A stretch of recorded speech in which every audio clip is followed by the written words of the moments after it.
Hi and welcome. I'm Beck Sands. I'm a business mentor for ex-corporate women looking to grow and scale online freedom-based coaching or consulting businesses.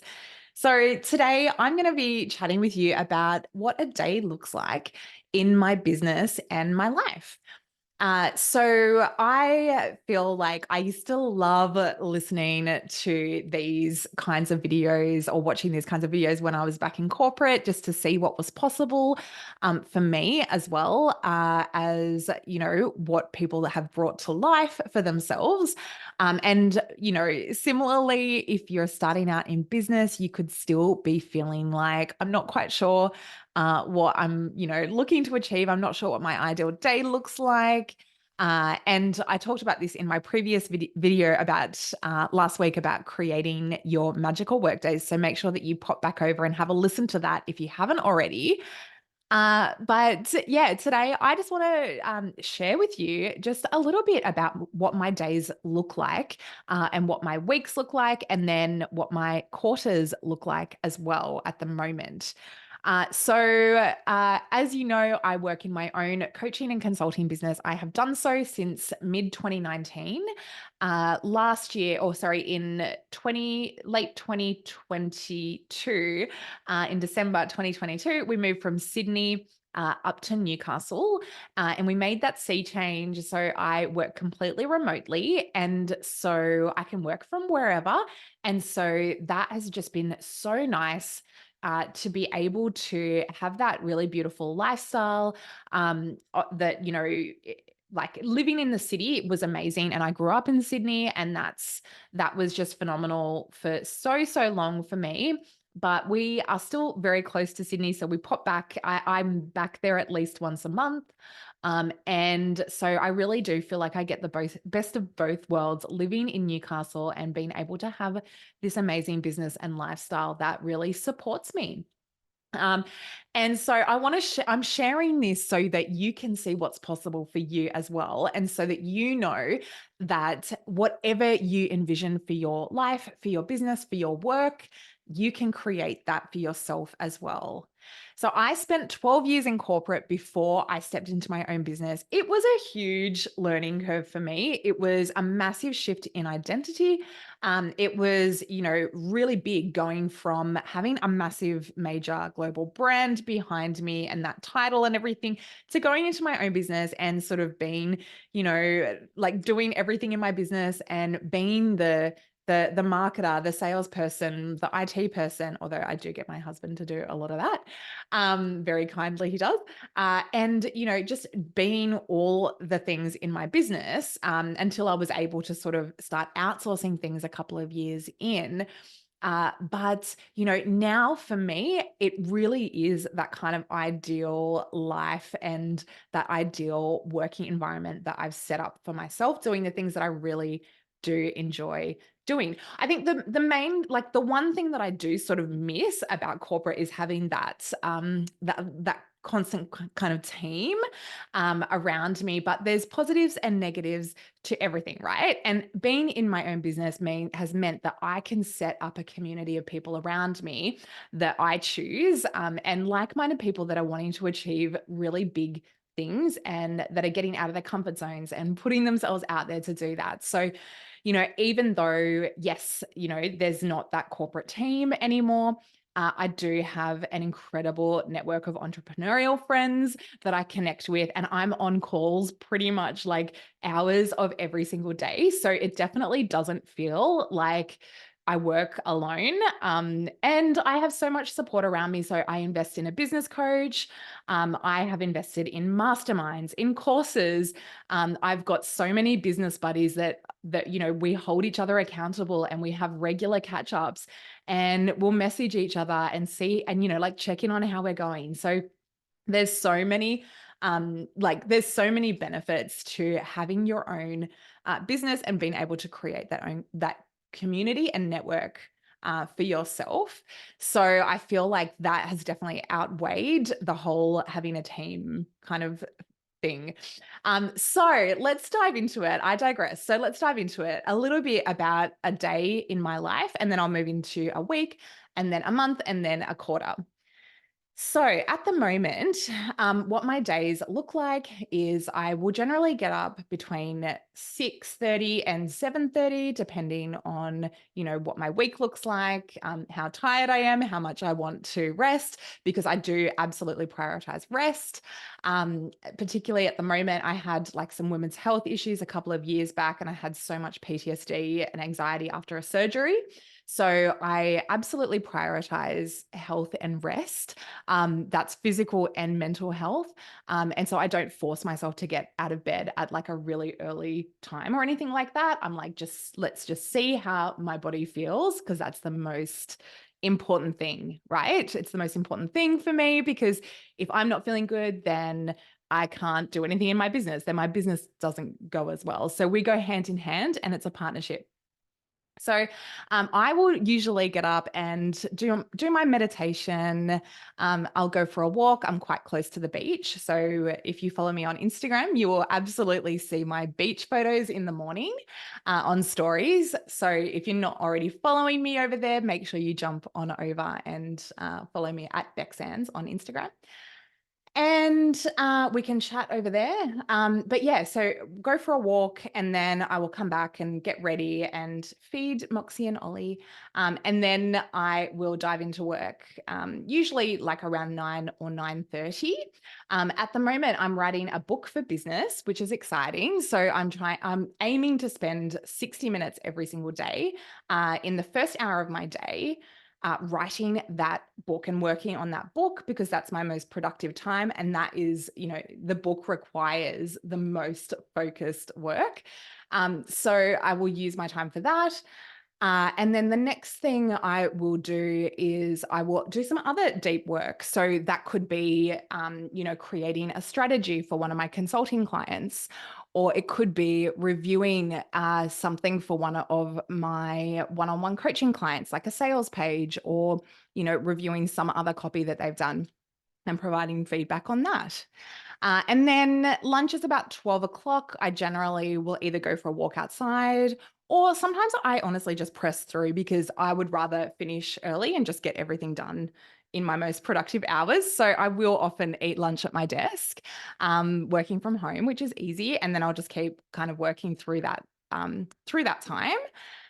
And then I will have my calls. So I will do like one-on-one coaching calls in the afternoon, or I will have meetings with my consulting clients, or I'll have catch-ups with my business buddies. I will have coaching sessions with my business coach. I will do podcast recordings and things like that. So, and record, things like recording this video. I'm doing this on a Thursday afternoon, and I've just done 3 videos. So this is my fourth. So just doing a little bit of content batching, which I find, maximizes the use of my time and energy. And it means that I'm freed up to work on other projects on the other weeks. So that's kind of what my afternoons look like at the moment. And then I would usually finish by about 4. And I will go to Pilates. So I'm loving going to 4:30 Pilates at the moment. Obviously I don't have kids right now. And so I've got that freedom to be able to, spend my mornings and evenings and days sort of working on what feels like the most productive use of my time. But yeah, a lot of my clients are parents as well. And so I know how busy it can get. So, don't feel like this is a template for you to use. Like your ideal day will look completely different to mine. But right now, that's what it looks like. And yeah, so I'll go to Pilates at 4:30, and then I'll come home after Pilates and yeah, make dinner, watch a bit of TV and spend some time with my husband, and then go to bed. So that's pretty much my average workday. Obviously, it changes day to day based on if I've got like meetings, podcast recording, if I've got more content to write, then I'll spend more of my days doing content. But yeah, that's pretty much it at the moment. And then my weeks will generally at the moment look like a mix of consulting and coaching. So I generally would spend Monday through Wednesday afternoons doing the bulk of my consulting work. And then a little bit on the other days as well, but the bulk happens Monday to Wednesday because those are the best days for media as well. So I do a fair bit of media outreach with my consulting work and media like liaison for them. So yeah, so that's pretty much what it looks like at the moment. And then I will often have coaching clients like on a Thursday. Thursdays are my coaching days. And then Friday, I will try and leave free so that I can spend time just catching up on things, tying off loose ends. I will always schedule my week on a Friday. So the following week, I like to have that all mapped out. And then, yeah, on Fridays, I will use that also to just catch up with friends. So we'll do Zooms or, and my entrepreneurial buddies. So we often catch up on Fridays as well. Yeah, I feel like I've been talking for ages. So that's pretty much my weeks at the moment. My months, so I map out my months according to the major priorities in my business. So at the moment, the book is my major priority. And so I do a lot of time. I do spend a lot of time working on that. And, I will make sure that I do have those monthly priorities as to what I want to get done. Sometimes it will be, I've launched courses in the past, and then that has been the priority for the month, and creating content for that, or delivering that course. Sometimes I will have another different focus for the month. So it just depends on what the focus is for the month. But I will make sure that I prioritize that over my weeks, while still delivering the client work that I need to deliver as a priority. My quarters at the moment will be planned in advance. So I do like to plan my years in quarterly increments. So 3 months, so looking like January to March and so on and so forth. And what those look like at the moment is I will just generally have like 5 key priorities or goals in my business that I'm looking to achieve.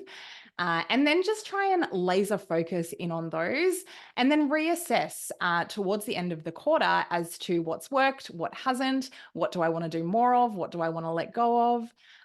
What am I looking to achieve for the following quarter, and then go from there. So quarterly, I do try and book in at least one speaking event. I will try and have like 3 podcast episodes, like as a guest. I will also, obviously, like I've got my podcast as well. So we try and batch as many of those as we can in advance. That comes out fortnightly, the Thought Leader Show. So I'll do that as well. Quarterly, I'll have meetings with my accountant and make sure that we're on track for BAS and tax and all of that kind of financial fun stuff, because I always like to be very across my finances. And yeah, quarterly just planning. So I'll have like a business timeline for the quarter, and I will make sure that I've mapped out what I need to do on a weekly, monthly, and quarterly basis to achieve those top 5 goals for that quarter. So I hope this has supported you. I feel like I do really love working in my business. I love how I've set up my business days. One thing I didn't mention was that I do travel to Sydney, so once a month, and I will travel to other states as well throughout the year. So I'll probably plan like 1 trip quarterly. In April, I'm going to Melbourne for the Beautiful You Coaching Inspiration Day, which I'm really excited about, and the awards. So I'm a finalist for Coach of the Decade, which is exciting. And so, yeah, going to Melbourne for a few days to go to those events. So that'll be really fun. Last year, we went to Perth in the middle of the year and spoke at State of Social. So that was really cool as well. So yeah, just try and book in like some work trips throughout the year, as well as like a holiday generally around Christmas. And then around Christmas is when I will absolutely switch off and take like a good 2 to 3 weeks off the business entirely. So yeah, that's what it looks like. I hope you've enjoyed this. Let me know what's resonated with you. If there's anything there that you feel like, oh my gosh, I really would love my business to look like that. or no, that's not my dream at all, Beck. You can totally tell me that as well. So make sure you DM me or email me. And make sure that you've signed up to my emails at becksands.com, because I have a freebie called the business scale, where you can see I've listed out the various different stages of business, so you can see where you're at, and also how to get to the next stage. So make sure you sign up for that at becksands.com. Thank you so much for watching, and I will see you next week.